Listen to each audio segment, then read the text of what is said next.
হ্যাঁ, না কেন দেখব না? অবশ্যই খেলা দেখব।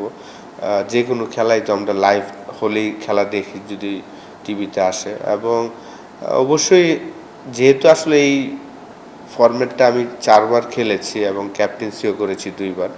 আ নতুন রোলে আমি হয়তোবা টিমের সাথে আছি। আ এইটা একদম শেষ হয়ে গিয়েছে। এই পার্টটা নিয়ে আসলে চিন্তা না করাটাই বেটার। কারণ আমরা এখন এই টুর্নামেন্ট নিয়ে আছি।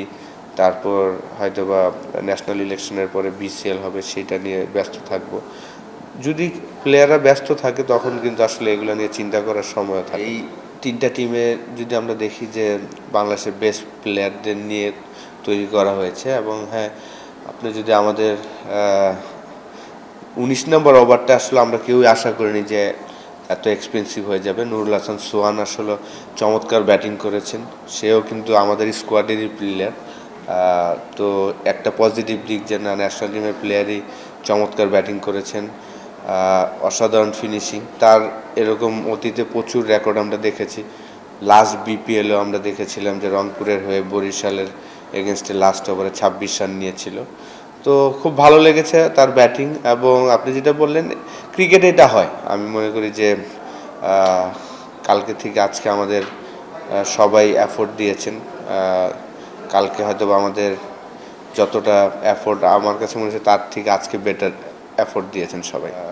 যেহেতু আমাদের অপশন প্রচুর, আপনি যদি দেখেন যে আমাদের ৩টা কোয়ালিটি স্পিনার আছে এবং ৩টা সিম বোলার, সেই কারণেই হয়তোবা মুস্তাফিজকে এই ২টা ম্যাচে ফুল কোঠা করানো হয়নি। আশা করি ফাইনাল ম্যাচে যদি আমরা যাই তখন হয়তোবা ফুল কোটাই সে করবে।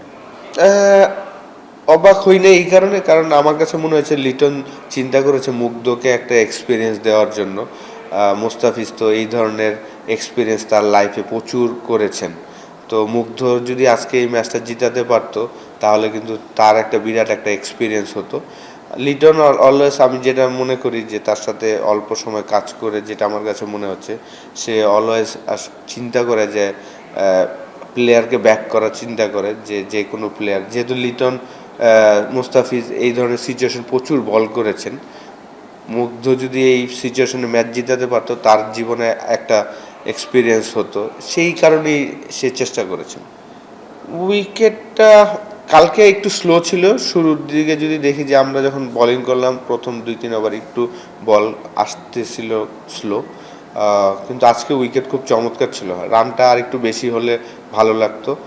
বিশেষ করে আমরা যেই রানটা করেছি জিতার মতনই ছিল, কিন্তু আরও বেশি রান করা সম্ভব ছিল। আমরা কিছু কিছু সময় রং টাইমে কিছু ব্যাটসম্যান আউট হয়েছে, সেই জায়গাটা যদি এটাও একটা প্রবলেম আমি মনে করি যে আসলে তারা রিসেন্টলি বিপিএল খেলেছেন এক একজন এক একটা পজিশনে, লাইক তৌহিদ হৃদয় পুরো লাস্ট ৬টা ইনিংসে ওপেনিং করেছেন, এখানে এসে ৫-এ এসেছেন। খুব তাড়াতাড়ি সুইচ করাটা একটু টাইম লাগছে। আশা করি যদি আমরা ফাইনালে যাই ইনশাল্লাহ এই সমস্যাগুলো কাটিয়ে উঠবে। অবশ্যই আমি মনে করি যে আমাদের বিশেষ করে টি-20 এবং টেস্ট টিমটা, যেহেতু আমি লাস্ট সিরিজে কাজ করেছি এই ২টা ফরম্যাটেই, আমার কাছে মনে হয়েছে যে খুব গোছানো আছে এবং বিশেষ করে টি-20 প্লেয়ারগুলো যদি দেখেন অ্যাটলিস্ট প্রত্যেকটা প্লেয়ারই আরও ৮-১০ বছর ইজিলি ইন্টারন্যাশনাল ক্রিকেট খেলতে পারবেন। ওই বয়সটা তাদের আছে, ফিটনেস লেভেলটাও ভালো। অবশ্যই যেহেতু ওয়ার্ল্ড কাপ মিস করছি, তো সামনের ওয়ার্ল্ড কাপের পরে যে আমাদের সিরিজগুলো হবে খুব ইম্পর্টেন্ট যে ওইখানে আমরা সবাই আমাদের বেস্ট ক্রিকেটটা খেলি। কারণ ওয়ার্ল্ড কাপের পরেই কিন্তু আমাদের প্রচুর ক্রিকেট, পাকিস্তান আসবে, নিউজিল্যান্ড আসবে, অ্যাওয়ে ট্যুর আছে অস্ট্রেলিয়া সাউথ আফ্রিকাতে। তো সবগুলা সিরিজে আমরা যেন ভালো খেলি, সেই প্রিপারেশনটা মেন্টালি এবং ফিজিক্যালি যেন আমরা রেডি হই, খেলাগুলো নিয়ে যেন চিন্তা করি, এটা খুব ইম্পর্টেন্ট।